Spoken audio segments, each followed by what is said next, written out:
Assalamualaikum warahmatullahi wabarakatuh. Ketika menuntut ilmu di kota Mekah, Imam Syafi'i diperintahkan oleh gurunya, "Wahai Muhammad, pergilah engkau ke Madinah untuk menuntut ilmu lagi, karena sesungguhnya ilmu pada diriku sudah habis, semuanya sudah kuajarkan padamu." Imam Syafi'i pun menuruti perintah guru beliau, dan Imam Syafi'i pun berpamitan dengan ibundanya. Ibu Imam Syafi'i pun berpesan, "Pergilah engkau menuntut ilmu di jalan Allah, kita akan bertemu nanti di akhirat." Maka Imam Syafi'i pun berangkat ke Madinah untuk menuntut ilmu. Di Madinah, beliau berguru kepada Imam Maliki. Tidak butuh waktu yang lama, Imam Syafi'i langsung menyerap ilmu yang diajarkan oleh Imam Maliki, sehingga semua orang terkagum-kagum dengan kecerdasan beliau. Termasuk gurunya, yang pada saat itu merupakan ulama tertinggi di Madinah, sehingga Imam Syafi'i pun menjadi murid kesayangan Imam Maliki. Imam Syafi'i kemudian mengembara ke Irak dan menimba ilmu di sana. Beliau berguru kepada murid-muridnya Imam Abu Hanifah. Meski sudah banyak menyerap ilmu di Irak, Imam Syafi'i belum ingin pulang karena belum ada panggilan dari ibundanya.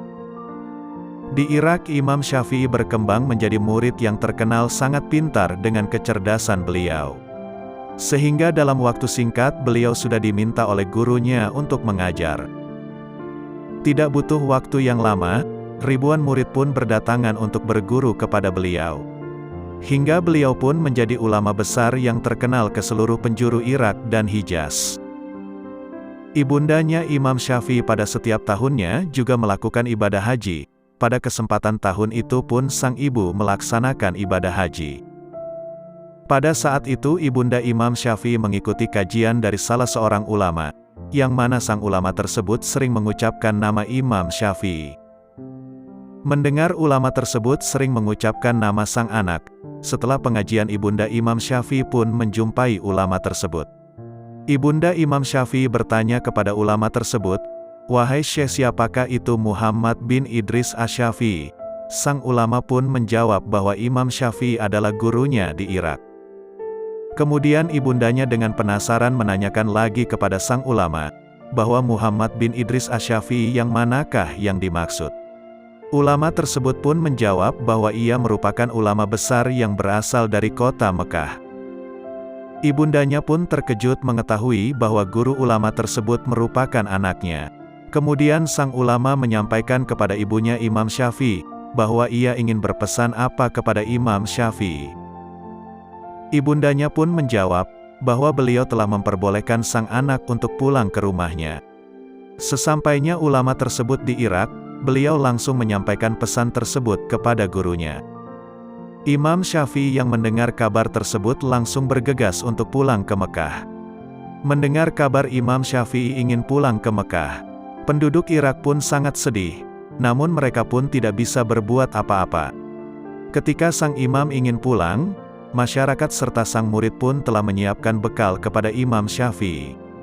Karena beliau telah menjadi ulama besar di Irak, beliau pun menerima bekal yang sangat banyak, termasuk ratusan ekor unta pun telah diterimanya dari masyarakat dan muridnya di sana. Sesampainya Imam Syafi'i di pinggir kota Mekah, beliau pun memerintahkan sang murid untuk memberitahukan kepada ibunya, bahwa beliau telah berada di pinggir kota Mekah. Ibunya lalu bertanya kepada murid Imam Syafi'i tersebut, apakah yang dia bawa? Muridnya pun menjawab dengan bangga bahwa Imam Syafi'i membawa ratusan ekor unta, dan harta lainnya. Mendengar itu ibu Imam Syafi'i pun sangat marah, dan beliau pun tidak memperbolehkan Imam Syafi'i untuk pulang. Dengan rasa bersalahnya sang murid kembali menjumpai Imam Syafi'i, dan menyampaikan bahwa ibunya marah, dan tidak memperbolehkannya pulang. Mendengar berita itu Imam Syafi'i sangat ketakutan, dan menyuruh muridnya untuk mengumpulkan seluruh orang-orang miskin di kota Mekah. Kemudian beliau memberikan seluruh harta dan ratusan unta tersebut kepada fakir miskin kota Mekah, hingga yang tersisa hanya kitab, ilmu dan adabnya. Kemudian Imam Syafi'i memerintahkan muridnya untuk memberitahu kepada ibunya tentang hal tersebut.